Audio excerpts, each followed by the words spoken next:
نام بہت پرانے خواب کی طرح محبوب اور خوبصورت ہوا پر بہتا ہوا آیا اور میں نے چونک کر دیکھا۔ تم سامنے کھڑے تھے، ہمیشہ کی طرح دلکش، اداس۔ لیکن اس سے پہلے بھی میں نے تمہیں دیکھا ہے۔ کہاں کہاں کہاں؟ سبزے پر، پہاڑوں پر برف میں چلتے ہوئے، نینی تال میں، جب لکڑی کے برآمدے میں مونڈے پر بیٹھ کر ٹین کی چھت پر برستی ہوئی بارش کی آواز میں نے سنی تھی تو تم گزرے تھے اور نیچے مکئی کے کھیت میں باغ بول رہا تھا، اور جب تم گزر گئے تھے تو رات چاروں طرف پھیل گئی تھی اور ہم نے شکار کیے ہوئے پہاڑی بکرے کا شوربہ پیا تھا، اور بازاروں میں اور گلیوں میں اور ریل گاڑی میں مجھے یاد نہیں کتنی بار اور کہاں کہاں تمہیں دیکھا ہے۔ لیکن میں تمہیں جانتی ہوں، ہم سب تمہیں جانتے ہیں۔ تم روشن پور کے رہنے والے ہو اور بہت زود رنج ہو۔ تم نے ایک بازو گنوا کر ایک کراس حاصل کیا ہے۔ تم روشن پور سے چلے گئے تھے۔ تم سے کس نے کہا تھا تمہیں محبت کرنے کا ڈھنگ آتا ہے؟ یہ کیسا ڈھنگ تھا؟ تم سیدھے چلے گئے، لیکن راستے میں جو جنگل آئے گا اس میں تمہیں پھر دیکھوں گی۔ میں جانتی ہوں، اس لیے کہ تم بھگت رہے ہو۔ میں نے کچھ نہیں کہا تھا، بات صرف یہ ہے کہ تم بے حد بنیادی، بے حد قدیم اور بے حد خالص مرد ہو۔ میں نے کچھ نہیں کہا تھا۔ غلطی تمہاری تھی، تمہارا یہ کم بخت مغرور مردود سر۔ خدایا! عذرا نے پردہ گرا کر ہچکولے کھاتی ہوئی بگھی کی دیوار پر سر ٹیک دیا اور خشک جلتی ہوئی آنکھوں سے اندر بیٹھی ہوئی عورتوں کو دیکھنے لگی۔ سورج ڈھل رہا تھا جب وہ نقشے کے مطابق شہر کے اس چوراہے پر پہنچا۔ کچھ دیر کے بعد وہ اپنی منزل مقصود پر کھڑا تھا۔ یہ ایک پرانی طرز کا 2 منزلہ پرانی اینٹوں کا بنا ہوا مکان تھا جس کی مرمت کی طرف توجہ نہیں کی گئی تھی۔ گھوڑے پر بیٹھے بیٹھے اس نے بند دروازہ کھٹکھٹایا۔ دروازے پر کوئی کنڈی نہ تھی۔ دوبارہ کھٹکھٹانے پر بھی کوئی جواب نہ ملا تو اس نے رکاب میں سے پاؤں نکالا اور اس کے لوہے کو چند بار پرانی لکڑی کے دروازے پر مارا۔ اندر سے ایک چارپائی گھسیٹنے کی آواز آئی اور خاموشی چھا گئی۔ پھر کوئی چلتا ہوا آیا اور دروازہ کھلا۔ یہ ایک پست قد سفید بالوں والا بڈھا تھا جس نے ریلوے ملازمین کی نیلی سوت کی وردی پہن رکھی تھی۔ اس کا چہرہ عام محنتی لوگوں کا سا تھا۔ یہاں کون رہتا ہے؟ نعیم نے پوچھا۔ میں رہتا ہوں، بڈھے نے سکون سے کہا۔ میں ریلوے کا ملازم تھا۔ نعیم نے ہاتھ کے اشارے سے اسے روکا۔ اس سے مجھے کوئی مطلب نہیں۔ میں روشن پور سے آیا ہوں، مجھے ہری چند نے بھیجا ہے، ماسٹر ہری چند۔ ٹھہرو، بڈھے نے کہا اور اندر غائب ہو گیا۔ کمرے میں اندھیرا تھا اور سرد کثیف ہوا کی مخصوص بیمار کر دینے والی بو آ رہی تھی، جیسی تہ خانوں میں سے آتی ہے۔ چند لمحے بعد بڈھا دروازے پر نمودار ہوا۔ تمہیں سواری کا بہت شوق ہے، اس نے نعیم کو گھوڑے پر سوار دیکھ کر کہا۔ اسے یہاں باندھ دو، اور ہمارے ہاں سوار بہت کم آتے ہیں۔ اندر داخل ہو کر وہ بائیں ہاتھ کو مڑے۔ سامنے ایک اور دروازہ تھا جس میں ایک لمبے قد کا دبلا پتلا زرد رو آدمی کھڑا تھا۔ اگلے کمرے میں بھی کوئی لیمپ نہ تھا۔ ایک پچھلے کمرے میں سے نکلتی ہوئی شعاؤں نے اس کمرے کو نیم روشن کر رکھا تھا۔ لمبے آدمی نے گرم جوشی سے اس کے ساتھ مصافحہ کیا۔ میرا نام بال مکند ہے، میں ضلع کمیٹی کا اسسٹنٹ سیکرٹری ہوں۔ وہ پچھلے کمرے میں داخل ہوئے۔ اس کمرے کی چھت نیچی تھی اور 3 جگہ پر کیکر کے پتلے تنے چھت کو سہارا دینے کے لیے زمین پر کھڑے کیے گئے تھے۔ درمیان والے تنے سے مٹی کے تیل کی لالٹین لٹک رہی تھی۔ اس کے نیچے ایک بہت بڑی بے ڈھنگی سی میز رکھی تھی جس پر لکھے اور ان لکھے کاغذوں کے انبار لگے تھے۔ ایک پرانا لکڑی کا قلمدان درمیان میں پڑا تھا۔ اسٹول پر ایک ملگجے بالوں والا شخص کوہنیاں میز پر رکھ کر جھکا ہوا تھا۔ اس کا چشمہ میز پر پڑا تھا۔ دوسرے اسٹول پر ایک نوجوان بیٹھا چند کاغذ دیکھ رہا تھا۔ ان دونوں کے داخل ہونے پر ملگجے بالوں والے نے سر اٹھایا۔ اس کا چہرہ میلے سملائے ہوئے رنگ کا تھا، جیسے گھوڑے کی لید کے اپلوں کا ہوتا ہے۔ روشن پور سے، ہری چند نے انہیں بال مکند نے کہا۔ روشن پور سے؟ روشن پور سے، بوڑھے نے حیرت انگیز طور پر جوان آواز میں دہرایا۔ نعیم احمد خان۔ نعیم احمد خان؟ اس نے اٹھ کر گرم جوشی سے مصافحہ کیا۔ میں تمہیں جانتا ہوں، تمہیں کچھ دیر انتظار کرنا پڑے گا، میں ابھی فارغ ہوتا ہوں۔ بال مکند۔ وہ پھر سر ہاتھوں میں لے کر بیٹھ گیا۔ پھر اس نے چشمہ اٹھا کر لگایا اور نوجوان کی طرف دیکھ کر تعصب سے سر ہلایا۔ یہ تو برا ہوا، تھو تھو تھو، بہت برا۔ آتش دان کے قریب اسٹول پر بیٹھتے ہوئے نعیم نے دیکھا کہ سیکرٹری کی میز کی 2 ٹانگیں ٹوٹ چکی تھیں۔ ایک کی جگہ کیکر کی ٹیڑھی میڑھی موٹی شاخ میخوں سے جڑی گئی تھی اور دوسری طرف اوپر نیچے رکھی ہوئی اینٹیں میز کو سہارا دیے ہوئے تھیں۔ کمرے میں اسی تہخانے والی بو کے ساتھ مٹی کے تیل اور جلتی ہوئی سوت کی بتی کی بو شامل تھی۔ بغیر پتے کا ایک لفافہ نوجوان کے ہاتھ میں تھمانے کے بعد وہ نعیم کی طرف متوجہ ہوا۔ آؤ یہاں بیٹھو، تمہیں دیکھ کر میں بہت خوش ہوا ہوں۔ میں تمہیں 2 سال سے جانتا ہوں۔ تم مئی سن 1913 کی روشن محل کی پارٹی میں تھے۔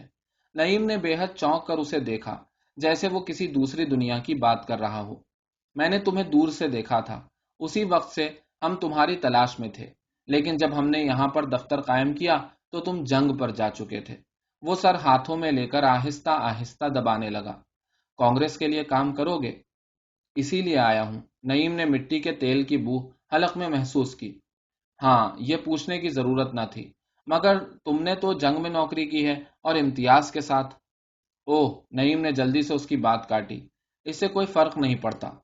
ٹھیک ہے، ہمارے پاس فنڈ نہیں ہے، ہم صرف روٹی اور کپڑا مہیا کر سکتے ہیں، اور ہو سکتا ہے کہ تمہاری کراس کی زمین بھی چلی جائے، ضبط ہو جائے۔ میں نے کہا نا، کوئی فرق نہیں پڑتا۔ اچھا اچھا، وہ اسٹول گھسیٹ کر نعیم کے قریب ہو گیا۔ ہمیں تعلیم یافتہ نوجوانوں کی سخت ضرورت ہے، خصوصاً اس کام کے لیے جو تمہارے ذمے تھے۔ یہ کام عرصے سے میرے دماغ میں تھا۔ جتنا دشوار یہ کام ہے، اس سے زیادہ دشوار اس کے لیے موزوں آدمی کے انتخاب کا سوال تھا۔ تم اس کے لیے موزوں ترین شخص ہو، میں جانتا ہوں، مگر تمہیں تربیت کی ضرورت ہے۔ تم 15 دن یہاں رہو گے، بال مکند تمہیں سب کچھ بتا دے گا۔ میرے پاس آنے کی اب تمہیں ضرورت نہیں، مگر جاتی دفعہ مجھ سے مل کر جانا۔ خدا حافظ۔ اس سے مسافہ کرتے ہوئے نعیم نے محسوس کیا کہ اس کے مردہ چہرے کے برعکس اس کے ہاتھوں کا لمس اس کی آواز کی مانند حیرت انگیز طور پر جوان اور گرم تھا۔ درمیانی کمرے میں آ کر بال مکند نے لالٹین روشن کی۔ کمرے میں صرف ایک چارپائی تھی جس پر بستر لگا ہوا تھا۔ بال مکند نے اس کی طرف اشارہ کیا۔ یہ میرا بستر ہے، تم اس پر سو سکتے ہو۔ جوئیں ووئیں نہیں ہیں، بے فکر رہو۔ تم کہاں سو گے؟ نعیم نے پوچھا۔ میں بھی سو جاؤں گا، اس نے لاپرواہی سے کہا۔ نعیم نے ٹوپی اتار کر اس کے ساتھ گرد آلود چہرہ صاف کیا اور بستر کے کونے پر بیٹھ گیا۔ میں سویر سے بھوکا ہوں، چاول پک گئے ہوں گے، بال مکند نے اپنے آپ سے کہا۔ کچھ دیر کے بعد نعیم نے گوبھی کے شوربے کے ساتھ سرخ ابلے ہوئے چاول پیٹ بھر کر کھائے اور بال مکند سے ہاتھ کا بنا ہوا سگریٹ قبول کیا جس کا کاغذ خاصا ردی تھا۔ 2 ہفتے کے بعد نعیم نے سیکرٹری کی میز پر سے اٹھ کر مسافے کے لیے ہاتھ بڑھایا۔ خدا حافظ۔ خدا حافظ، سیکرٹری نے اس کا ہاتھ دباتے ہوئے کہا۔ اچھی طرح سے سوچو، سمجھو، دیکھو اور سنو، اور وہی کرو جو مناسب اور درست ہو، اور اپنی جان کی حفاظت کرو۔ تم میرے بیٹے ہو، لیکن سب سے اول تم ہندوستان کے بیٹے ہو۔ خدا حافظ۔ دروازے پر وہ بال مکند سے رخصت ہوا۔ تم بہت خطرناک لوگوں میں جا رہے ہو، مگر ہم میں سے کسی کو یہ کام بھی کرنا تھا۔ بال مکند نے اپنی تیز چمکیلی آنکھوں سے جو اس کے چہرے پر اجنبی دکھائی دیتی تھی دیکھتے ہوئے کہا۔ تمہاری زندگی تمہاری نسبت ہمارے لیے بہت قیمتی ہے، بہت زیادہ۔ میں دعا کروں گا کہ تم ہندوستان کی آزادی اپنی آنکھوں سے اپنے وجود کی پوری قوتوں کے ساتھ دیکھو اور بال مکند، نعیم نے لالٹین کی دھندلی روشنی میں اسے مخاطب کیا، تمہاری آنکھیں بڑی غیر معمولی ہیں، مجھے پسند ہیں۔ بال مکند لڑکیوں کی طرح شرمایا اور اس کے زرد چہرے پر ہلکی سی سرخی دوڑ گئی۔ زندگی کی زیادہ تر قوتیں جو ہم پر عمل پیرا ہوتی ہیں عموماً آنکھوں پر اثر انداز ہوتی ہیں۔ تم بھی جب اصل زندگی کے تکلیف دہ اور گرد آلود محنت کے چند سال گزار لوگے اور تمہارے جسم پر چند اور خراشیں آ جائیں گی تو تمہاری آنکھیں بھی غیر معمولی ہو جائیں گی، یا روشن یا اندھی، یہ تمہاری آنکھوں پر منحصر ہے۔ وہ منہ موڑ کر کھڑا ہو گیا۔ اس کے چہرے پر جو لالٹین کی روشنی میں آ گیا تھا، الوداعی نظر ڈالتے ہوئے نعیم نے اس کے ہونٹوں کی خفیف اداس مسکراہٹ کو محسوس کیا۔ آج 40 روز ہو گئے، اس نے لیٹے لیٹے سوچا، اور سیدھا ہاتھ پھیلا کر پتھریلی زمین کو محسوس کیا۔ یہ ایک بڑا سا تاریک کمرہ تھا جس کا فرش اور دیواریں بڑے بڑے میلے پتھروں کی بنی ہوئی تھیں۔ چھت اونچی اور تاریک تھی۔ کمرے کی واحد کھڑکی بند تھی۔ ایک بے کواڑ کا دروازہ لکڑی کے بھاری تختے کی مدد سے بند کیا گیا تھا۔ چھت کے قریب چھوٹے سے سوراخ نما روشن دان میں سے آنے والی روشنی کمرے کی تاریکی میں اضافہ کر رہی تھی۔ وہ دیر سے فرش پر لیٹا ہوا تھا۔ آج 40واں دن ہے۔ اس نے مایوسی سے سوچا، اور میں نے کچھ نہیں کیا، بلکہ ان کے ساتھ مل کر خود بھی وہ جھلا کر اٹھا اور گھٹنوں کے گرد بازو لپیٹ کر بیٹھ گیا۔ اور یہ شیلا کمبخت، ایک دو تین، تین لائنیں جن میں بھی شامل تھا، تین، اس نے تکلیف سے دہرایا۔ ایک کے لیے تو میں نے خود ڈائنامائٹ بال مکند کو اگر پتا چل جائے کہ اس کے عزیز ہندوستان کے ساتھ میں کیا سلوک کر رہا ہوں، عزیز ہندوستان مائی فٹ، میں کیا کر سکتا ہوں، یہ ضروری تھا۔ ان خطرناک مایوس بھیڑیوں حرام زادوں، اس نے بہت دل میں گالیاں دیں، دہشت پسندوں کے ساتھ رہنے کے لیے، اور کیا کر سکتا ہوں؟ خیالات کی روانی کے پیچھے یا درمیان میں کہیں اس نے یہ بھی سوچا کہ یہ تیسری بڑی گالی ہے جو اپنی عمر میں اس نے دی۔ ایسے نامراد لوگ میں نے میدان جنگ میں بھی نہیں دیکھے۔ یا اللہ، وہ انگریز کس قدر بے دردی سے اس نے جھرجھری لی۔ دروازے پر لکڑی کا تختہ آہستہ سے ہٹا اور ایک لڑکی کا گول چہرہ نمودار ہوا۔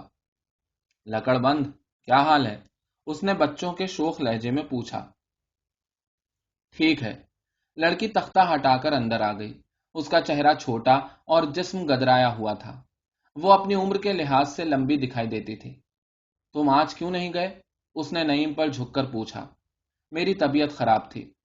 بارود لگانے سے ڈرتے ہو؟ بکو مت۔ وہ پھر فرش پر لیٹ گیا۔ کمرے میں دو ایک بے مقصد چکر لگانے کے بعد لڑکی باہر نکل گئی۔ جو ذرا سی روشنی دروازے کے راستے آ رہی تھی ختم ہو گئی۔ آج میں نہیں گیا۔ ٹھیک ہے، کل درد سر کا بہانہ بھی نہ بناؤں گا، صاف انکار کر دوں گا۔ پہلے ہی کافی بے گناہ خون بہا لیا ہے، لیکن اس کا فائدہ؟ میں سب کچھ کہہ کیوں نہیں چکتا ہوں؟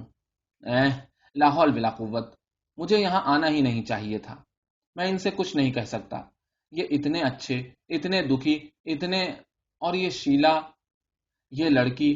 لکڑی کا تختہ پھر کھسکا اور شیلا نے اندر جھانکا۔ لکڑ بند، چائے پیو گے؟ نہیں، اس نے لیٹے لیٹے جواب دیا۔ وہ اندر آ کر اس کے پاس بیٹھ گئی۔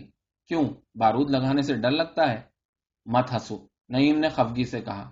کیوں، بارود تو میں بھی لگا سکتی ہوں۔ وہ دوبارہ ہنسی۔ نعیم اٹھ کر بیٹھ گیا۔ کیا دیکھتے ہو؟ شیلا نے آنکھیں چمکا کر کہا۔ وہ چپکے سے اٹھ کر دیوار کے پاس جا کھڑا ہوا۔ چند لہجے تک وہ کھڑکی کی زنگ آلود چٹخنی سے الجھتا اور سرخ ہوتا رہا۔ اسے مت کھولو، شیلا نے کہا، بابا ناراض ہوگا۔ اس نے کھڑکی کا ایک پٹ ذرا سا سرکایا۔ روشنی کی ایک لمبی لکیر کمرے میں داخل ہوئی۔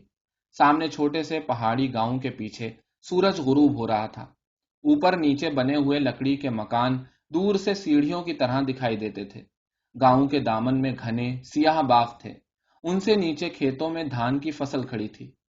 اور یہ کمبخت بابا آج تک پتا نہیں چل سکا کہ کس کے ساتھ ہے۔ اس نے ہتھیلیوں سے آنکھوں کو ملا۔ اتنی مدت سے دن کی روشنی میں ہریالی نہیں دیکھی۔ لکڑ بند سنو، شیلا اس کے قریب آ کر بولی۔ مجھ کو لکڑ بند مت کہو، نعیم نے غصے سے کہا۔ کیوں؟ کیوں؟ اس نے جل کر نقل اتاری۔ نعیم احمد خان میرا نام ہے۔ بھائی نے مجھے بتایا تھا کہ تمہارا یہ، اس نے مصنوعی ہاتھ کو ڈرتے ڈرتے چھوا، لکڑی کا ہے تو ہمارے گاؤں میں ایک لنگڑا تھا، ایک باولا تھا، ہم اسے لنگڑا اور اسے باولا کہتے تھے۔ اچھا تو سنو، ہم یوں نہیں کہتے، ہم کہتے ہیں نعیم احمد خان اور شیلا رانی۔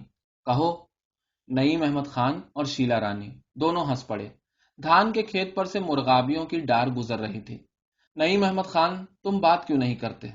کرتا ہوں۔ کب؟ اتنے مہینے ہو گئے، تم نے کبھی بات نہیں کی۔ صرف 1 مہینہ اور 10 دن ہوئے ہیں۔ تم بڑا حساب رکھتے ہو۔ اچھا سنو، میرا یہ ہاتھ اصلی ہاتھ ہے، دیکھو۔ اس نے لکڑی کی انگلیوں سے اس کی ناک کو چھوا۔ یہ تمہاری ناک ہے، میں محسوس کر سکتا ہوں۔ یہ تمہاری آنکھیں ہیں، یہ ہونٹ ہیں، یہ گال ہیں، یہ ٹھوڑی ہے، یہ گردن ہے۔ وہ دیر تک لڑکی کے چہرے کی گندمی بے داغ جلد پر سرد ٹھوس انگلیاں پھیرتا رہا، اور اس نے محسوس کیا جیسے کہ وہ اس کی اصلی انگلیاں ہیں اور ان میں خون دوڑ رہا ہے، اور لڑکی کی جلد کا گرم لمس خون میں شامل ہو کر اس کے سارے بدن میں گردش کر رہا ہے، اور اس کے رونگٹے کھڑے ہوئے جا رہے ہیں۔ لڑکی کھلکھلا کر ہنس پڑی۔ نعیم احمد خان، تم کل، نعیم احمد خان مت کہو، صرف نعیم کہو۔ تمہارے کتنے نام ہیں؟ وہ ہنسا۔ نعیم، کل جاؤ گے؟ کہاں؟ لائن پر۔ نہیں۔ تمہیں ہر بات کا کیسے پتا ہوتا ہے؟ وہ غرایا۔ مجھے ہر بات کا پتا ہوتا ہے، لڑکی نے آنکھیں نچا کر کہا۔ کیوں نہیں جاؤ گے؟ میں یہ کام نہیں کر سکتا۔ یہاں کیوں آئے ہو پھر؟ کیوں؟ پتا نہیں۔ پتا نہیں؟ لڑکی نے ہلکا سا قہقہا لگایا۔ روٹی یہاں مفت نہیں ملتی جناب، واپس جائیے۔ اوہ! نعیم نے گال پھلا کر سانس چھوڑی۔ میں واپس چلا جاؤں گا؟ لڑکی آنکھیں جھپکاتی اس کی طرف دیکھتی رہی۔ نعیم، ایک بات بتاؤ۔ کیا؟ تم مجھ سے ملنے کے لیے یہاں رہ گئے تھے؟ نہیں۔ پھر؟ میری طبیعت خراب تھی۔ وہ ایک دم بجھ گئی۔ اچھا؟ اس نے باہر دیکھتے ہوئے بے خیالی سے کہا۔ کھڑکی میں سے آتی ہوئی ستاروں کی روشنی میں اس کے ہونٹوں کی باریک سرخ جلتی ہوئی لکیریں بہت مدھم ہو گئیں۔ نعیم ہنسا اور سیدھے ہاتھ سے اس کی ٹھوڑی کو چھوا۔ اچھا، مانا کہ تمہارے لیے ٹھہر گیا تھا۔ لڑکی کی آنکھیں اندھیرے میں چمکیں۔ تو ٹھیک ہے۔ کیا؟ میں تبھی سمجھ گئی تھی، تمہاری آواز بیماروں والی نہیں تھی۔ اندھیرے میں نعیم نے اپنی کھوکھلی ہنسی کی آواز واضح طور پر سنی۔ اس نے ہاتھ بڑھا کر کھڑکی بند کرنا چاہی، لیکن شیلا رستے میں کھڑی رہی۔ کیا دیکھ رہی ہو؟ گاؤں۔ تمہارا بھی گاؤں تھا؟ ہاں، وہ میدانوں میں تھا اور بڑا زرخیز تھا۔ ناگپور کے قریب؟ ہاں۔ تمہیں کیسے پتا ہے؟ تمہارے بھائی نے بتایا تھا۔ تمہارا وہاں کوئی دوست تھا؟ نہیں۔ تم جھوٹ بولتی ہو۔ نہیں نہیں، وہ نیچی آواز میں چیخی۔ نعیم نے کندھے اچکائے۔ یوں ہی مجھے خیال ہوا تھا۔ دونوں خاموش کھڑے رہے۔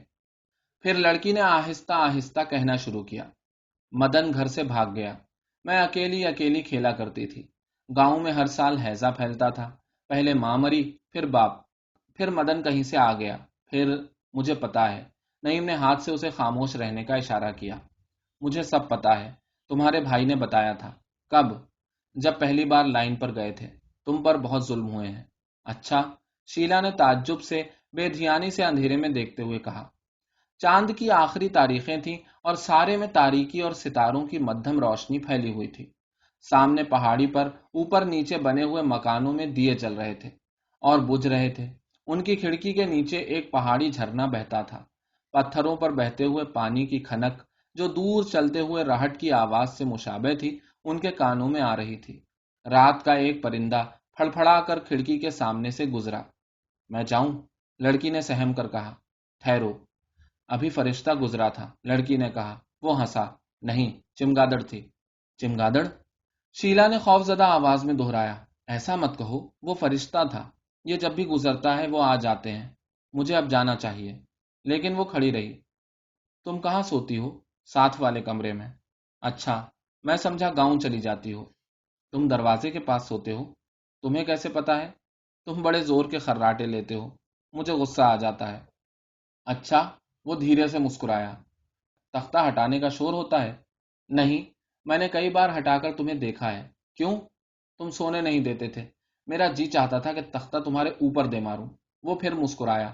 ایک اور چمگادڑ پھڑپھڑاتی ہوئی کھڑکی کے پاس سے نکل گئی۔ شیلا نے ہاتھ اٹھا کر اس کی کوہنی پر رکھا اور آنکھیں پھیلا کر اندھیرے میں پرندے کا تعاقب کیا۔ پھر وہ چپکے سے باہر نکل گئی۔ آدھی رات کے قریب بارش ابھی شروع ہوئی تھی کہ وہ تینوں آ گئے۔ کمرے میں داخل ہو کر انہوں نے آتش دان پر پڑا ہوا دیا روشن کیا۔ بارود گیلی ہو گئی؟ اقبال نے قمیص آتش دان پر پھیلاتے ہوئے پوچھا۔ نہیں، میرے پیٹ پر تھی۔ بینرجی نے قمیص کا دامن جھٹکا اور کمر پر سے بارود کی پیٹی کھولنے لگا۔ آتش دان سے دور رکھنا، اقبال نے کہا۔ سن سن کر کان پک گئے ہیں، خاموش رہو۔ بینرجی نے ہوا میں منہ اٹھا کر گالی دی۔ پھر اقبال اور بینرجی نے ایک ساتھ اسی نامعلوم شے کو تلخ لہجے میں گالیاں دی اور کپڑے اتارنے لگے۔ نعیم دیوار کے سہارے گھٹنوں کے گرد بازو لپیٹے بیٹھا سرخ بے خواب آنکھوں سے انہیں دیکھتا رہا۔ ان کے بالوں سے پانی کے قطرے ٹپک رہے تھے۔ مدن آتش دان پر بیٹھا آگ جلانے کی کوشش کر رہا تھا۔ اقبال نے کمر سے پستول کھول کر کیل پر لٹکایا۔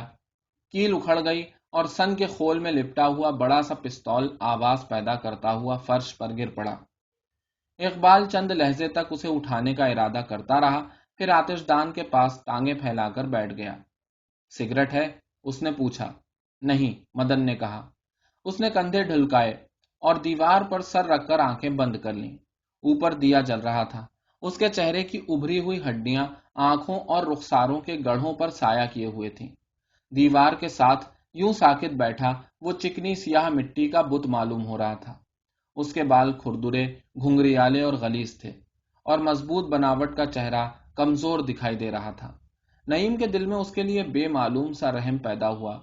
اس نے اٹھ کر کیل گاڑی اس کا پستول لٹکایا اور اس کے پاس جا کر ایک سگریٹ نکال کر دی۔ کیسے ہو؟ خاموشی سے سگریٹ سلگا کر اقبال نے پوچھا۔ ٹھیک ہوں۔ کیا کرتے رہے؟ کچھ نہیں، نعیم نے آگ میں دیکھتے ہوئے کہا۔ سوچتا رہا۔ تم سوچ لیتے ہو؟ بینرجی نے پلٹ کر تمسخر سے پوچھا۔ ہاں، نعیم نے ڈھٹائی سے اس کے چہرے کو دیکھتے ہوئے کہا۔ بہتر ہے کہ سوچنا چھوڑ دو۔ وہ دیوانہ وار گیلے سگریٹ کو سلگانے کی کوشش کرتا ہوا بولا۔ میں نے بھی چھوڑ دیا ہے۔ مدن نے ایک لکڑی توڑ کر آگ میں پھینکی اور مسکرایا۔ تمہارے لیے یہ کام مشکل تھا، تم نے چھوڑ دیا۔ کیوں؟ یہ میں نے ہی سوچا تھا کہ ہم سب میں سے آگ جلانے کے لائق صرف تم ہو۔ دیکھو، تم کم سے کم وقت میں آگ جلا لیتے ہو۔ میں خوش ہوں۔ اس نے ہاتھ بڑھا کر آگ تاپی۔ ہم سب خوش ہیں۔ اس کے چھوٹے سے مکار ذہین چہرے پر تعریفی مسکراہٹ نمودار ہوئی۔ اپنے دو کمبل گھسیٹ کر وہ آگ کے قریب آ گیا۔ بند کمرے میں پتھروں پر پڑی ہوئی دھول اڑی اور اس کی ناگواری کو سب نے محسوس کیا۔ تم اپنے بستر سے جدا نہیں ہو سکتے؟ اقبال نے ناک سکیڑ کر کہا۔ عورتوں کی طرح؟ ہم کھڑکی بھی نہیں کھول سکتے، مدن نے کہا۔ بینرجی سگریٹ کو انگلیوں میں پھراتا ہوا سوچ رہا تھا۔ نعیم اس کی طرف جھکا۔ تم واقعی خوش ہو مادھوکر؟ ہاں۔ تم نے ایسی خوفناک شکل کیوں بنا رکھی ہے؟ اس نے بیزاری سے سگریٹ کو آگ میں اچھالا۔ گیلا ہو گیا ہے۔ بارود کے بجائے تمہیں تمباکو بچانا چاہیے تھا، نعیم نے کہا۔ ہاں شاید۔ اب بارود پیو۔ شیلا ایلومینیم کے بڑے برتن میں پانی بھر کر لائی اور اسے آگ پر رکھ دیا۔ بڈھا کچھ کھانے کو دے گا؟ میں بھوک سے مر رہا ہوں، مدن نے کہا۔ پتا نہیں۔ وہ کمر پر ہاتھ رکھے کھڑی رہی۔ گھنے سیاہ بالوں کی لٹ اس کے گال پر لٹک رہی تھی اور آنکھیں آگ کی روشنی میں چمک رہی تھیں۔ شیلا، کچھ کھانے کو دو، مدن نے نرمی سے کہا۔ نعیم نے محسوس کیا کہ اس کا ماتھا اور آنکھیں بالکل اپنی بہن سے مشابہ تھے۔ شیلا اچھا کہہ کر باہر نکل گئی۔ کچھ دیر کے بعد بڈھا ہاتھ میں کھانے کا برتن لیے داخل ہوا۔ آج کچھ آلو پکائے ہیں لونڈو، اس نے جنوبی ہند کے کسانوں کے لہجے میں کہا۔ سخت گندا برتن آلووں کے اشتہا آور سرخ شوربے سے بھرا ہوا تھا اور اس میں سے ہلکی ہلکی بھاپ اٹھ رہی تھی۔ چاروں مرد اپنی اپنی مصروفیات چھوڑ کر برتن کے گرد جمع ہو گئے۔ بڈھا اپنے حقے پر جھک گیا۔ روٹیاں؟ دو آدمی ایک ساتھ بولے۔ اوہ! بڈھے نے بڑے فوجی کوٹ کی جیب میں سے چند میلی روٹیاں نکال کر انہیں دیں۔ پھر اس نے مادھوکر بنرجی کی لمبی باریک چھری کپڑے کی خول میں سے نکالی اور اس کی مدد سے حقے کی نالی میں جمع ہوا تمباکو کا میل کھرچنے لگا۔ دیر تک وہ آتش دان کے سامنے بیٹھے بھوکے تھکے ہوئے جبڑوں کے ساتھ کھانا چباتے رہے۔ آگ کی روشنی میں ان کی کنپٹیوں اور جبڑوں پر ایک ایک ہڈی اور پٹھا الگ الگ دکھائی دے رہا تھا۔ باہر بارش لگاتار ہو رہی تھی۔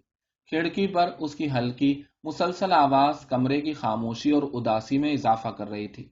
اندر چیڑ کے جلنے کی ہلکی پھنکار اور کھانا کھانے کی آوازیں تھیں۔ بڈھا ایک پتھر پر آنکھیں بند کیے بیٹھا حقہ پی رہا تھا۔ لونڈیا کے لیے کچھ رہنے دو، اور کچھ نہیں ہے، آنکھیں بند کیے کیے وہ بولا۔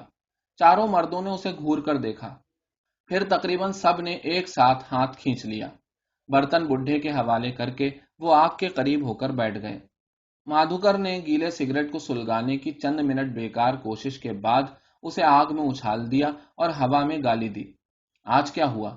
نعیم نے اقبال کو مخاطب کر کے پوچھا۔ وہ منہ پھیر کر قمیص جو اب خشک ہو چکی تھی پہننے لگا۔ ڈاک خانہ خاموش ہو گیا؟ نعیم نے پھر پوچھا۔ اور تار؟ اقبال نے آگ میں دیکھتے ہوئے دوبارہ ناک میں سے ملی جلی آواز نکالی۔ تم بول نہیں سکتے؟ نعیم نے تیزی سے کہا۔ اقبال نے خفگی، علیحدگی اور اکتاہٹ سے اس کی طرف دیکھا اور دیوار پر سر رکھ دیا۔ بیزار مت کرو، میں تھکا ہوا ہوں۔ تمہارے پاس کہنے کے لیے کچھ بھی نہیں، تم نے کچھ بھی نہیں کیا۔ اقبال نے آہستہ آہستہ آنکھیں کھول دیں۔ ہم نے ایک آدمی کو خاموش کیا ہے، میرے پاس کہنے کے لیے بہت کچھ ہے، اس نے آہستہ آہستہ کہا۔ صرف جب مجبور کر دیے جاؤ، ورنہ کچھ نہیں۔ تم کچھ بھی یاد نہیں رکھنا چاہتے۔ تم نے کوئی ایسا کام نہیں کیا جس کے متعلق بات کر سکو۔ میں جانتا ہوں، میں نے محسوس کیا ہے۔ بیکار بیٹھے بیٹھے تم ناکارہ ہو گئے ہو۔ مادھوکر نے مایوسی سے سر ہلایا۔ اچھا ہوتا تم ہمارے ساتھ چلتے۔ اور نعیم سخت غصے میں کچھ کہتا ہوا رک گیا۔ مادھوکر اس کی طرف جھکا۔ اور یہ کیا چلن ہے تمہارے؟ باولے ہو؟ نعیم خاموش بیٹھا چھوٹی چھوٹی کمزور لکڑیوں کو انگلیوں سے توڑتا رہا۔ رفتہ رفتہ اس نے اپنے آپ پر قابو پا لیا۔ اقبال دیوار سے لگا لگا سو گیا تھا۔ مدن اپنی ران کے زخم کو گرم پانی سے دھو رہا تھا۔ بند کھڑکی سے لگاتار بارش کی آواز آ رہی تھی۔ مادھوکر نے چند لکڑیاں آگ پر پھینکی۔ چیڑ کے دھوئیں کی تیز بو کمرے میں پھیلی، پھر لکڑیاں بھڑاک سے جل اٹھیں۔ شیلا اپنے بھائی کے زخم پر پٹی باندھنے لگی۔ کون تھا؟ نعیم نے پوچھا۔ چوکیدار، مدن نے بتایا۔ پھر وہ ہوشیار ہو گئے۔ کیوں؟ ہم سے غلطی ہو گئی۔ اسے قتل کرنا ضروری تھا؟ نعیم نے مشکوک نظروں سے اقبال کی طرف دیکھتے ہوئے پوچھا۔ اوہ، مدن نے کندھے اچکائے۔ شروع جملے میں ہم سے غلطی ہوئی، جو بعد میں یوں کرنا ہی پڑا۔ شہد کسی صاف آواز میں نعیم بولا۔ میں جانتا ہوں۔ کیا؟ اسی وجہ سے وہ خوف زدہ ہے۔ اس نے پھر اقبال کی طرف دیکھا۔ خوف زدہ؟ مادھوکر حیرت سے پکارا۔ وہ ایک مچھر کی طرح قتل کر سکتا ہے، پتا ہے تمہیں؟ غلط۔ نعیم نے غصے سے گھونسا اپنی ران میں مارا۔ میں تمہیں بتاتا ہوں، وہ اس وقت خواب میں بھی یہی دیکھ رہا ہے۔ مدن اور مادھوکر نے تمسخر سے اسے دیکھا۔ کیا دیکھتے ہو؟ اس نے آگ کی طرف ہاتھ پھیلایا۔ یہ سبق میں نے میدان جنگ میں سیکھا تھا۔ تم کسی انسان کو مچھر کی طرح نہیں مار سکتے، کبھی نہیں۔ وہ آگے کی طرف جھک کر بیٹھ گیا۔ سنو، بہت سے مچھروں کو، یہ اس نے مجھے بتایا تھا، بہت سی چوٹیوں کو تم آسانی سے مار سکتے ہو، ایک کو نہیں۔ وہ بے گناہ آدمی تھا اور ایک آدمی تھا، اور مزدور تھا یا کسان تھا اور غریب بھی تھا، چنانچہ وہ ہمیشہ اس کے خواب میں آئے گا، میں جانتا ہوں۔ یکلخت مادھوکر کا قہقہا بلند ہوا، اونچا، زوردار، وحشی قہقہا۔ اقبال نے گھبرا کر آنکھیں کھول دی۔ ہنستے ہنستے مادھوکر کی آنکھیں ابھر آئیں اور چہرہ سرخ ہو گیا۔ اس نے ہاتھ چوڑا کر کے اقبال کی ران پر مارا۔ تم خواب میں کیا دیکھ رہے تھے؟ اقبال خاموش غصے کے ساتھ اسے دیکھتا رہا۔ بے گناہ آدمی اور ایک آدمی۔ وہ ہنستے ہنستے جھک گیا۔ بے گناہ آدمی اور ایک آدمی، سنا؟ یہ کہتا ہے چوکیدار تمہارے خواب میں آئے گا۔ وہ بے گناہ آدمی اور ایک آدمی ہے۔ بے گناہ اور ایک کیا بے گناہ اور ایک؟ اقبال اسی طرح سر دیوار سے ٹیکے سرخ آنکھوں سے اسے گھورتا رہا، پھر کھسک کر زمین پر لیٹ گیا۔ شور مت مچاؤ، مجھے سونے دو، اس نے بیزاری سے کہا۔ آہستہ آہستہ مادھوکر خاموش ہو گیا، پھر بھی وقفے وقفے پر خاموش ہنسی کے جھٹکے اس کے پیٹ اور شانوں پر ظاہر ہوتے رہے۔ بارش تھم چکی تھی۔ کھڑکی کی درزوں میں سے جھرنے کا ہلکا شور اندر آ رہا تھا۔ آتش دان میں لکڑیاں چٹک رہی تھیں۔ مردوں پر غنودگی طاری تھی اور وہ سونے کی کوشش کر رہے تھے۔ نیند کسی کو نہیں آ رہی تھی۔ میں آج سوچتا رہا، ہم پتھر چھوڑ کر میدانوں میں کیوں نہیں چلے جاتے؟ دھیمی صاف آواز میں نعیم نے کہا۔ اقبال آنکھیں کھول کر جلتے ہوئے کوئلوں کو دیکھنے لگا۔ اس کی آنکھیں خشک تھیں اور چہرہ آگ کی وجہ سے سرخ ہو رہا تھا۔ وہ خاموش لیٹا رہا۔ کیا فرق پڑتا ہے؟ مدن نے گرم اینٹ سے زخم پر ٹکور کرتے ہوئے کہا۔ یہاں پر کیا ہے؟ پتھروں میں کچھ پیدا نہیں ہوتا۔ پتھر پانی بھی جذب نہیں کرتے۔ یہاں پر جو پانی بہتا ہے اوپر سے گزر جاتا ہے۔ یہ جگہ بانجھ عورت کی طرح ہے۔ یہ جگہ زیادہ محفوظ ہے۔ محفوظ؟ یہ ساری جگہ محفوظ ہے، نعیم نے بازو پھیلا کر کہا۔ یہ دنیا انسان کا گھر ہے، ساری دنیا، جہاں کھانے کو ملتا ہے وہ جگہ سب سے زیادہ محفوظ ہے۔ ہوں، مدن ہنسا۔ کھانے کو کسے ملتا ہے؟ ہمیں؟ مزاروں کو؟ کھانے کو کون دیتا ہے؟ زخم پر اینٹ کی تپش محسوس کر کے اس نے نچلا ہونٹ دانتوں میں دبا لیا۔ تم چاند پر سے آئے ہو یا میدانوں میں سے؟ تمہیں وہاں کھانے کو ملتا تھا تو وہ جگہ تمہارے لیے محفوظ تھی۔ تم یہاں کیوں آئے؟ اسی لیے تو۔ سنو، مدن نے بات کاٹی، کھانے کے لیے بیلوں کو بھی ملتا ہے، مگر بیلوں اور انسانوں میں بڑا فرق ہے۔ وہاں بیلوں اور آدمیوں کو ایک ہی برتن میں کھانا ملتا ہے، تم نہیں جانتے؟ انسانوں کی پگڑی سر پر ہوتی ہے، گلے میں نہیں۔ انسانوں کو کھانا عزت سے، آبرو سے ملنا چاہیے، وہاں پر کھانا صرف بیل کی ناند میں ملتا ہے۔ میں جانتا ہوں، نعیم نے ہاتھ اٹھا کر اسے چپ کرایا، لیکن عزت اور آبرو کے لیے ایک بہت بڑی جنگ کی ضرورت ہے، اس سے بھی بڑی جو میں نے دیکھی ہے۔ ہمارے پاس ہتھیار نہیں ہیں، ہم کمزور ہیں۔ نیچے جا کر ہم ایک وسیع جنگ شروع کر سکتے ہیں، ایک نئی جنگ جو بغیر اسلحے کے ہوگی، مگر لاکھوں اور کروڑوں میں ہوگی۔ اس طرح جیسے ہم کر رہے ہیں ہم کوئی جنگ نہیں جیت سکتے۔ نیچے جا کر، مدن نے سخت جھلا کر کہا، نیچے جا کر ہم پھر انہی لاکھوں کروڑوں میں مل جائیں جن سے ہم بھاگے ہیں، پھر بیلوں کی طرح کام کریں۔ تمہیں پتا ہے وہ کتنی محنت کرتے ہیں اور انہیں کھانے کو کتنا ملتا ہے؟ وہ کتنے گھنٹے کام کرتے ہیں اور کتنے گھنٹے سوتے ہیں؟ تم نے میرے باپ کو کھیتوں میں کام کرتے ہوئے دیکھا ہے یا اپنے باپ کو؟ ان کی انگلیاں ٹیڑھی ہو گئی ہیں اور پیٹھ کی کھال دھوپ میں جل گئی ہے اور آنکھوں میں پسینہ بہہ بہہ کر وہ اندھے ہو گئے ہیں اور ان پر اتنا قرض ہے کہ 7 پشتیں ادا نہیں کر سکتی۔ اور تم نے مالکوں کے مکان دیکھے ہیں اور زمینیں اور مویشی، اور جتنا دودھ روزانہ ان کے گھر میں جاتا ہے اتنا تم نے ساری عمر میں بھی پیا ہے، تم کہاں کی بات کرتے ہو؟ اوہ مدن، نعیم نے ماتھے پر ہاتھ پھیرا، ان لوگوں سے بچ کر تم کہاں جا سکتے ہو؟ اس جنگ میں سبھی شریک ہیں۔ ہندوستان کتنا بڑا ملک ہے، اس میں کتنے جاگیردار، کتنے مالک اور کتنے نوکر ہیں، اس کا تمہیں کوئی اندازہ نہیں۔ ہم چند آدمی غاروں میں چھپ کر ان کا مقابلہ نہیں کر سکتے۔ یہ درندوں کی زندگی اور درندوں کی جنگ ہے۔ ہم اپنے والدین کی نسبت بدتر زندگی بسر کر رہے ہیں۔ انہوں نے محنت کی اور خاموش رہے، بڑی خاموش، بڑی طاقتور جنگ۔ ہم نہ محنت کرتے ہیں، نہ جنگ کرتے ہیں، محض چوری کرتے ہیں۔ مادھوکر نے ایک لکڑی گھٹنے پر رکھ کر چٹاخ سے توڑی اور اسے آگ میں پھینک کر بولا، درندے بغاوت کر سکتے ہیں، بیل نہیں کر سکتے۔ ایک دفعہ میں نے ایک سرکس دیکھا تھا۔ رنگ ماسٹر نے جب چھانٹا پٹخایا تو شیروں نے اس پر حملہ کر دیا اور اس کو پھاڑ ڈالا۔ کبھی بیلوں کو بھی مالکوں پر حملہ کرتے تم نے دیکھا ہے؟ وہ صرف آپس میں لڑتے ہیں۔ کبھی کبھی بیلوں سے انسان بننے کے لیے پہلے درندے بننا پڑتا ہے۔ مالکوں کی بحث بیکار ہے۔ ہماری اصل جنگ ان سے ہے جنہوں نے مالکوں کو بنایا ہے، جو کاریگروں کے ہاتھ کاٹ دیتے ہیں اور سوچنے والوں کے دماغ شل کر دیتے ہیں۔ وہ غیر ملکی جو ہمارے ملک کو غریب کر رہے ہیں، تم ان سے لڑنے کا طور نہیں جانتے۔ اس کے لیے میں جانتا ہوں، مدن نے اس کی بات کاٹی اور آگے جھک کر بیٹھ گیا۔ میں شاید تم سے زیادہ ہی جانتا ہوں۔ میں نے 3 سال تک کتابیں پڑھی ہیں، معاشیات اور تاریخ۔ یہ مت سمجھو کہ میں کسی غلط فہمی میں مبتلا ہوں۔ میں جانتا ہوں کہ ہندوستان انگریزوں کی سلطنت ہے اور ایسے کئی ہندوستان انگریزوں کی ملکیت ہیں۔ مجھے پتا ہے کہ وہ کیا حاصل کر رہے ہیں اور کس طریقے سے حاصل کر رہے ہیں۔ انہوں نے اسکول اور کالج کھولے ہیں، ریل گاڑی چلائی ہے، ہسپتال بنائے ہیں، لیکن وہ کتنا ریونیو اکٹھا کر رہے ہیں؟ تمہیں ہندوستان کا رقبہ معلوم ہے؟ وہ کتنی کھلی تجارت ہندوستان کے اندر اور باہر کر رہے ہیں اور ہندوستان کی آمدنی کا کتنا حصہ وہ یہاں پر خرچ کر رہے ہیں؟ مجھے سب پتا ہے، مگر میں نے تاریخ بھی پڑھی ہے۔ دنیا کی ہر جنگ کا آغاز اسی طرح ہوا، ملکوں کی نہیں، لوگوں کی جنگ کا۔ ہر تحریک جو ملک کے اندر پھیلی اسی طرح پھیلی۔ بے شک بعض جنگیں آخر میں زیادہ باوقار اور زیادہ سنجیدہ طریقے پر فیصل ہوئیں، لیکن ابتدا میں کیا تھا؟ چند لوگ جن کے سر پر خون سوار تھا، محکومیت اور ظلم سے سوئے ہوئے دماغ اور ہاتھ پاؤں تقریروں اور جلسے جلوسوں سے نہیں جاگتے، اور حکومت جس کی جڑیں مدتوں سے مضبوط ہو رہی ہوں ان باتوں سے کبھی نہیں چونکتی، وہ ہنگامے سے چونکتی ہے۔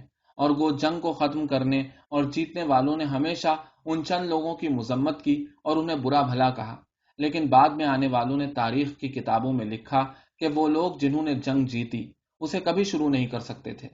ان کے دماغ میں خون تھا، جو شروع کرتے ہیں ان کے بازوؤں اور سینوں میں خون ہوتا ہے۔ آزادی کی ہر تحریک کو شروع کرنے کے لیے درندوں کی ضرورت ہے۔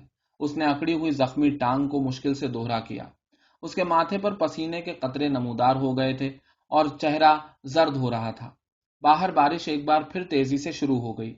نعیم نے مایوسی سے سر ہلایا۔ میں نہیں سمجھتا مدن، تم کیا کہہ رہے ہو؟ تمہارے پاس کیا تجویز ہے؟ کیا پروگرام ہے؟ مجھے کچھ پتا نہیں۔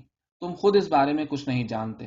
تم بغیر تجویز کے، بغیر ارادے کے مارتے اور تباہ کرتے ہو اور خود اس پر پچھتاتے ہو۔ میں جانتا ہوں، میں محسوس کر سکتا ہوں، تمہاری زندگیوں میں ایک محیط خلا ہے۔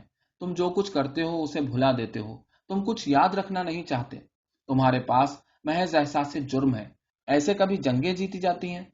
مدن اسی طرح رانوں پر جھکا بیٹھا تھا، سر اٹھا کر بولا، تمہارے پاس کیا تجویز ہے؟ کہ یہ جنگ سب لوگوں کی ہے، میری، تمہاری یا اقبال کی نہیں۔ ان تمام لوگوں کی جو کھیتوں میں، بازاروں میں، سڑکوں پر اور ریل کے اسٹیشنوں پر اور بندرگاہوں پر جھکے ہوئے ہیں اور محنت کر رہے ہیں، جن کے چہروں پر مشقت کی لکیریں پڑ چکی اور جو نہیں جانتے کہ ان پر ظلم ہو رہا ہے۔ ہم مدن نے ہاتھ اٹھا کر اسے روکا، یہ تم نے پہلے بھی بتایا تھا۔ میں پوچھتا ہوں، تمہارے پاس کیا تجویز ہے؟ زمین ہمیں مل جائے گی؟ ہاں۔ ہم اس کے مالک بنا دیے جائیں گے؟ یقیناً۔ ملک کا ریونیو ملک پر خرچ ہونا چاہیے۔ جاگیرداری ختم کر دی جائے گی؟ ہاں، اس کے ساتھ جاگیردار اور مزارے کا رشتہ بھی ختم ہو جائے گا۔ مدن کی آنکھیں چمکی۔ کیسے؟ ان کے پاس جا کر انہیں بتایا جائے کہ وہ محنت کر رہے ہیں اور اس کی قیمت ان کو نہیں مل رہی، اور کہ ان پر ظلم ہو رہا ہے اور وہ اسے ختم کر سکتے ہیں، کہ دنیا کی تمام تر طاقت ان کے قبضے میں ہے، اور یوں انہیں بتاتے بتاتے ہم جیل میں چلے جائیں، کچھ کیے بغیر۔ مدن نے تیزی سے کہا۔ کچھ کیے بغیر؟ نعیم تقریباً چیخ پڑا۔ جیل جانے سے پہلے پہلے تم ہندوستان بھر میں آگ لگا سکتے ہو۔ تم بھی اپنی طاقت سے بے خبر ہو مدن۔ جب تم چلے جاؤ گے تو وہ لوگ دوسرے لوگوں کو بتائیں گے، اور جب وہ لوگ چلے جائیں گے تو دوسرے دوسروں کو بتائیں گے، اور جب وہ کمر سیدھی کر کے کھڑے ہوں گے تو… ٹھہرو ٹھہرو، مدن نے بےتابی سے بات کاٹی۔ زیادہ باتیں مت کرو، سنو۔ میں گاؤں کا اچھوت تھا، مجھے کسی طرح وہاں سے نکلنا پڑا۔ تمہیں سب پتا ہے، میں زمیندار کے کتوں کے ساتھ بیٹھ کر کھاتا اور رہتا سہتا تھا۔ پھر میں کئی سال تک ملک بھر میں دھکے کھاتا رہا۔ اب میں 25 برس کا ہوں۔ 25 برس ایک لمبا عرصہ ہوتا ہے۔ 25 برس میرے دل میں محفوظ ہیں۔ میں نے سب کچھ یاد رکھا ہے۔ میں اس کے متعلق بات کرنا چاہتا ہوں، سنو گے؟ 25 برس، اور میں نے ایک روز پیٹ بھر کر کھانا نہیں کھایا۔ تمہیں پتا ہے اس کا کیا مطلب ہے؟ اور تم احساس جرم کی بات کرتے ہو؟ تم نے 2 سال کی جنگ دیکھی ہے اور ڈینگ مارتے ہو۔ میں نے ایک ایک دن دیکھا ہے، اور 25 برس نکل گئے ہیں۔ میرے پاس یاد رکھنے کو بہت کچھ ہے، اور وہ میری بہن ہے جو میرے بعد فاحشہ عورت بنے گی۔ اس لیے میں جیل میں جانا پسند نہیں کرتا۔ سنا تم نے؟ اس نے اکڑی ہوئی انگلی نعیم کی چھاتی میں چبھ ہوئی۔ تمہیں اب چاہیے کہ جا کر سو جاؤ یا دفع ہو جاؤ۔ مجھے پتا چل گیا ہے کہ تمہارے دماغ میں کچھ نہیں ہے، سب بکواس ہے۔ بات ختم کر کے اس نے زخمی ٹانگ کو سیدھا کیا اور ہونٹ کاٹنے لگا۔ نعیم خاموش بیٹھا غصے سے بند کھڑکی کو دیکھتا رہا، جس کی درزوں میں سے بارش کا پانی اندر آ رہا تھا۔ اچانک مادھوکر بینرجی بول اٹھا۔ تو کیا تم سمجھتے ہو کہ ہم یہ سب کچھ نہیں چاہتے؟ ہم ہمیشہ سے جانوروں کی طرح رہتے آئے ہیں۔ ہم نے کبھی صاف ستھری جگہ پر بیٹھ کر صاف ستھرے برتنوں میں، الگ الگ برتنوں میں نہیں کھایا، یا کھانے کی خواہش نہیں کی؟ ہاں؟ اس کی چھوٹی چھوٹی آنکھیں غصے میں آئے ہوئے نیولے کی آنکھوں کی طرح سرخ ہو گئی تھیں۔ ٹھہرو، اقبال نے ایک جلتی ہوئی لکڑی کھینچ کر زمین پر ماری۔ چھوٹی چھوٹی چنگاریاں ادھر ادھر اڑیں۔ مادھو کرسی سیدھی کرتے ہوئے بازو پر گری ہوئی چنگاریوں کو ملنے لگا۔ پاگل ہو گئے ہو؟ وہ چیخا۔ تم زبان چلاؤ گے تو ہو جاؤں گا۔ تم نے کیا کیا ہے جو اب بک بک کر رہے ہو؟ مجھے آرام کی ضرورت ہے، تمہیں پتا نہیں؟ اور تم… لکڑی کا جلتا ہوا سر نعیم کی ناک کے نیچے ٹھونستے ہوئے وہ چیخا۔ تم کل لائن پر جا رہے ہو، ہم سے پہلے، اور اپنی یہ فضول باتیں ختم کر دو، ہمیشہ کے لیے، سنا؟ ہمارے پاس پہلے ہی بہت کام ہے۔ غصے اور خوف کے مارے نعیم جلدی سے اٹھ کر اپنے کمبلوں کی طرف چلا گیا۔ اقبال نے لکڑی آتش دان میں پھینکی اور آگ کی طرف منہ کر کے لیٹ گیا۔ دروازے کے قریب اپنے کمبلوں پر لیٹ کر نعیم نے ٹانگ پر ہاتھ پھیرا اور پتلون کی جیب میں پستول کو محسوس کیا۔ تاریک چھت کو گھورتے ہوئے سونے سے پہلے اس نے بہت سے گڑمٹ خیالات کے درمیان واضح طور پر محسوس کیا کہ آگ لہجہ بہ لہجہ بجھتی جا رہی ہے اور کھڑکی پر بارش تقریباً رک چکی ہے۔ اس کی آنکھ کھلی تو چاروں طرف گھپ اندھیرا تھا۔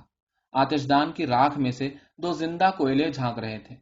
چھت کے قریب روشن دان کے سوراخ میں سے تاروں کی مدھم روشنی داخل ہو رہی تھی۔ آتش دان کے گرد سوئے ہوئے تینوں مردوں کے بھاری سانسوں کی آواز خاموش کمرے میں پھیلی ہوئی تھی۔ کمرے میں سردی تھی۔ سارا جسم ایک دفعہ اکڑا کر ڈھیلا چھوڑ دینے کے بعد اس نے جلد پر مصنوعی حرارت کی ایک تہ رینگتی ہوئی محسوس کی، اور آنکھیں میچ کر سوچا کہ اس وقت کیا بجا ہوگا۔ دوسری بار وہ آدھے منٹ تک اکڑا رہا۔ آج جانے کہاں جانا پڑے، اس نے سوچا، اور کام کیا ہوگا؟ ڈائنامائٹ اٹھانے والا کام تو آسان تھا۔ اگر میں بھاگ جاؤں ابھی فوراً… پھر اس خیال کو دل سے نکالنے اور سردی کم کرنے کے لیے وہ تیسری بار اکڑا۔ بارش رک گئی ہے، اس نے دل میں کہا۔ نیند کیوں نہیں آ رہی؟ اندھیرے میں خالی ذہن ہو کر وہ ادھر ادھر دیکھنے لگا۔ پھر کمبل میں سے ہاتھ نکال کر اس نے لکڑی کا تختہ آہستہ سے کھینچا۔ تختہ پتھریلے فرش پر ہلکی سی بھدی آواز نکال کر دروازے سے الگ ہو گیا۔ کچھ دیر تک جنگلی چوہے کی طرح بے حس و حرکت پڑے رہنے کے بعد وہ اٹھا اور بڑا فوجی کوٹ شانوں پر ڈال کر گھٹنوں پر چلتا ہوا رینگ کر تختے کے پیچھے سے نکل گیا۔ کمرے میں گھپ اندھیرا تھا۔ چند سیکنڈ تک وہ تھوتنی اٹھائے بو سونگتے ہوئے شکاری کتے کی طرح چاروں ہاتھ پاؤں پر دروازے میں کھڑا رہا۔ یہاں پر آگ کبھی نہیں جلائی گئی، اس نے خنکی محسوس کر کے دل میں کہا، اور اسی طرح دیوار کے ساتھ ساتھ چلنے لگا۔ فرش پر لکڑی کی آواز کو بند کرنے کے لیے اس نے کوٹ ہاتھ پر لپیٹ لیا۔ چلتے چلتے اس کا سر سامنے والی دیوار سے جا ٹکرایا۔ اس نے دل میں گالی دی اور مڑ کر دوسری دیوار کے ساتھ چلنا شروع کیا۔ کوٹ آواز نکالے بغیر زمین پر گھسٹ رہا تھا۔ یوں چاروں ہاتھ پاؤں پر چلتے چلتے ایک بار مڑ کر اس نے اپنے آپ پر نظر ڈالی۔ اندھیرے میں کچھ دکھائی نہ دیا، لیکن اسے خیال آیا کہ وہ ایک ریچھ یا بڑے سے بھیڑیے کی مانند چل رہا ہے۔ یہ سوچ کر اس نے دل میں نامعلوم سی خوشی محسوس کی اور خاموشی سے ہنسا۔ اگلے کونے پر مڑتے ہوئے کسی نے اس کا کوٹ پکڑ کر کھینچا۔ ادھر آؤ۔ وہ آنکھیں پھاڑ پھاڑ کر دیکھنے لگا۔ آواز اس قدر دھیمی تھی کہ وہ پہچان نہ سکا۔ پھر جب اچھی طرح سے اس کے چہرے کو ٹٹول ٹٹول کر دیکھنے کے بعد اسے یقین ہو گیا تو وہ اس کے بستر میں گھس گیا۔ تمہیں سردی لگ رہی ہے؟ اس نے سرگوشی میں پوچھا۔ کمبل چھوٹا ہے، لڑکی نے کہا۔ ٹھہرو۔ اس نے کمبل پر بڑا کوٹ پھیلا دیا اور اس کے ساتھ لگ کر لیٹ گیا۔ اس کمرے میں اور کون ہے؟ کوئی نہیں۔ اور بابا؟ باہر سوتا ہے۔ اتنی سردی میں؟ ہاں۔ ٹھنڈک محسوس کر کے وہ اکڑا۔ میرے پاؤں کو سردی لگ رہی ہے، اس نے کہا۔ اندر کر لو۔ اس نے لڑکی کی طرف کروٹ لے کر پاؤں اندر کر لیے۔ تم نے مجھے دیکھا تھا؟ اس نے شیلا کے چہرے پر انگلیاں دوڑاتے ہوئے پوچھا۔ ہاں۔ تمہاری نظر بڑی تیز ہے۔ میں سوئی نہیں۔ رات سے جاگ رہی ہو؟ ہاں۔ میں کتنی دیر سویا؟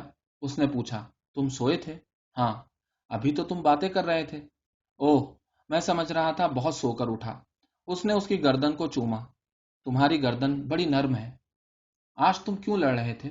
نعیم نے جواب دینے کے بجائے دوبارہ اسی جگہ چوما۔ ان سے مت لڑا کرو، شیلا نے پھر کہا۔ کیوں؟ وہ تمہیں مار دیں گے۔ اس نے اس کے ہونٹوں کو دبا کر چوما۔ انہوں نے پہلے بھی ایک کو مارا تھا، لڑکی نے کہا۔ کب؟ وہ پار سال ہمارے ساتھ آیا تھا، تب ہم بہار میں تھے۔ 2 مہینے وہ ہمارے ساتھ رہا، پھر کسی بات پر جھگڑا ہو گیا، اقبال نے اسے گولی مار دی۔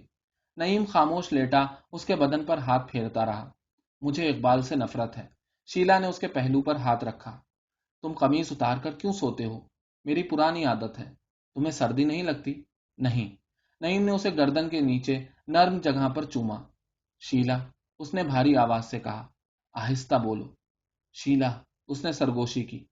تمہیں پتا ہے بوسوں کا مزہ کیسا ہوتا ہے؟ نہیں۔ مجھے چومو۔ شیلا نے آہستہ سے اس کے گال کو چوما۔ نہیں، ہونٹوں پر۔ کیوں؟ یہ مرد کا بوسا ہے، مجھے شرم آتی ہے۔ وہ اس کی بغل میں منہ دے کر بولی۔ اچھا سنو، یہ پانی کی طرح ہوتے ہیں۔ جب پیاس لگی ہو تو پانی میٹھا لگتا ہے، جب نہ لگی ہو تو بدمزہ لگتا ہے۔ دراصل اس کا کوئی مزہ نہیں ہوتا۔ وہ اس کی چھاتی میں منہ دے کر ہنسی۔ تم عجیب باتیں کرتے ہو۔ وہ خاموشی سے اس کی قمیض الگ کرتا رہا۔ شیلا نے اس کی چھاتی میں ناک رگڑی۔ تمہیں چھاتی میں بال نہیں ہیں؟ اس نے کہا۔ تمہاری چھاتی میں بھی نہیں ہے۔ عورتوں کے نہیں ہوتے، مردوں کے بھی نہیں ہوتے، وہ شرارت سے بولا۔ ہوتے ہیں۔ کب ہوتے ہیں؟ ان سب کے ہیں۔ اس نے اندھیرے میں دوسرے کمرے کی طرف اشارہ کیا۔ نعیم کے دل میں حسد کا ایک عجیب تیز غسیلا جذبہ پیدا ہوا۔ ان کی بات مت کرو، اس نے خفگی سے کہا۔ جن مردوں کے چھاتی میں بال نہیں ہوتے وہ مکار ہوتے ہیں۔ وہ ہنسی۔ تمہیں کس نے بتایا ہے؟ اس نے غصے سے کہا۔ دیر تک وہ دونوں برابر برابر لیٹے رہے۔ ان کی سانسوں کی ہلکی پھنکار کمرے میں بلند ہو رہی تھی۔ انہوں نے ایک دوسرے کے جوان صحت مند جسموں کی حرارت ہونٹوں سے لے کر پاؤں کی انگلیوں تک رینگتی اور سارے کمرے میں پھیلتی ہوئی محسوس کی۔ شیلا، تمہارا جسم بہت ملائم ہے۔ وہ خاموش رہی۔ تمہارے بدن پر کوئی خراش نہیں، کسی زخم کا نشان نہیں۔ تمہاری آنکھیں پھر بھی چمکیلی ہیں۔ چمکیلی ہیں؟ ہاں، یہ میرے ایک دوست کی بات ہے۔ تمہارا دوست بھی خوبصورت ہے؟ پتا نہیں۔ باہر بارش پھر شروع ہو گئی۔ لیکن شیلا، نعیم نے کہا۔ تم بہت چھوٹی ہو۔ نہیں، ٹھیک ہے۔ تمہاری عمر کتنی ہے؟ شیلا نے غصے میں آ کر باہیں اس کی گردن کے گرد کسیں اور پھنکار نما سرگوشی میں بولی۔ تم چھوٹے ہو۔ اگر تم عورتوں کے ساتھ بڑے نہیں ہوتے تو کبھی بڑے نہ ہوگے۔ دور گاؤں میں ایک مرغ کے اذان دینے کی آواز بند دروازے میں سے آئی۔ اب ہمیں سو جانا چاہیے، نعیم نے کہا۔ سو جانا چاہیے؟ شیلا نے پوچھا۔ ہاں، اب ہمیں سو جانا چاہیے۔ دونوں نے سر ڈھانپ لیے۔ ہوا کے ساتھ بارش کی آواز تیز ہو گئی۔ اچانک شیلا نے سر اٹھایا اور بولی۔ نعیم، تم چلے تو نہیں جاؤ گے؟ نہیں۔ نعیم نے بے تابی سے اس کا سر اپنی طرف کھینچا۔ تیز سرد ہوا بڑے دروازے کی درزوں میں سیٹیاں بجانے لگی۔ کمبل میں کئی جگہ سے سردی داخل ہو رہی تھی۔ دفتن وہ پھوٹ پھوٹ کر رونے لگی۔ چپ رہو کمبخت، نعیم نے دانت پیس کر اس کا منہ بند کیا۔ شیلا نے اس کا ہاتھ ہٹایا اور ہونٹ دانتوں میں دبا کر سسکی۔ پھر اس نے نعیم کی چھاتی پر منہ رگڑا، اسے چوما اور دیر تک سسکتی رہی، حتیٰ کہ اس کی چھاتی جگہ جگہ سے بھیگ گئی۔ آہستہ آہستہ وہ خاموش ہو گئی۔ کیوں روتی ہو؟ نعیم نے غصے اور بے چینی کے عالم میں پوچھا۔ مجھے خیال ہوا تھا تم مجھے چھوڑ جاؤ گے، اس نے کہا اور وحشیوں کی طرح اسے چومنے لگی۔ بے وقوف لڑکی۔ گاؤں میں سحر کا پہلا مرغا بولا تو وہ آہستہ سے اٹھا اور اپنے کمرے میں داخل ہوا۔ لیٹنے سے پہلے اس نے تختہ دروازے کے ساتھ برابر کر دیا۔ زمین پر سیدھا لیٹے لیٹے پشیمانی کا ہلکا سا سایہ اس کے ذہن پر سے گزر گیا۔ پھر تختہ ہٹنے کی آواز سن کر وہ چونک پڑا۔ شیلا دروازے میں بیٹھی بلی کی طرح آنکھیں چمکا رہی تھی۔ کیا ہے؟ اس نے پوچھا۔ تمہارا کوٹ۔ اس نے ہاتھ بڑھا کر کوٹ تختے کے نیچے سے کھینچ لیا۔ ٹھیک ہے۔ وہ وہیں بیٹھی رہی۔ جاؤ، اس نے کہا۔ شیلا کی آنکھیں عجیب طرح سے چمکیں۔ جاؤ، وہ دانتوں کے بیچ میں سے چیخا۔ وہ سادگی سے ہنس پڑی۔ اس کے سفید دانت اندھیرے میں جھلملانے لگے۔ نعیم نے اٹھ کر تختہ برابر کر دیا، لیکن دیر تک وہ تختے پر چمکتی ہوئی آنکھیں اور سفید دانت دیکھتا رہا۔ نیچے پتھروں پر جھرنے کا پانی بہہ رہا تھا اور بارش تھم چکی تھی۔ تو تمہیں بس اس بات کا خیال رکھنا ہے کہ مال گاڑی گزر گئی یا نہیں، اقبال نے نقشے پر انگلی دوڑاتے ہوئے کہا۔ ہم مال گاڑی پر بارود ضائع نہیں کرنا چاہتے۔ ٹھیک ہے۔ بات ختم کر کے اس نے پہلی دفعہ سگریٹ نکال کر نعیم کو دیا۔ سوراخ میں سے دھوپ کی لکیر کمرے میں داخل ہو رہی تھی۔ کمرہ پار کرتے ہوئے وہ ٹھٹک کر رک گیا۔ دھوپ کی لکیر اس کی آنکھوں پر پڑ رہی تھی۔ آتش دان پر پڑے ہوئے شکستہ شیشے میں اسے اپنا چہرہ نظر آیا۔ غلیظ اور زرد بڑھی ہوئی داڑھی میں اسے اپنے آپ کو پہچاننے میں کافی دقت ہوئی۔ یک بارگی ایک سرکش خیال نے اس کے دل میں سر اٹھایا۔ ٹھیک ہے، میں اس کا حقدار ہوں۔ پشیمانی کا سایہ اس کے ذہن سے چھٹ گیا اور اس نے پہلی دفعہ گزری ہوئی رات کے سرور کو اپنے اعضاء پر محسوس کیا۔